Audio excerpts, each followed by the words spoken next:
Nung kami, nung kami sa Mindoro, pag nakain kami na Ninong, ano, di ba, pauwi na kami, dadaan kami doon.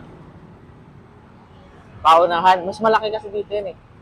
Paunahan, makaubos. Kung sino yung mahuhuli, siya ang magbabayad. Kami yung pinsan ko, lagi kami nauna. Eh si Ninong, nahina sa mainit, siya lagi ang nagbabayad. Libre lagi kami sa Lomi.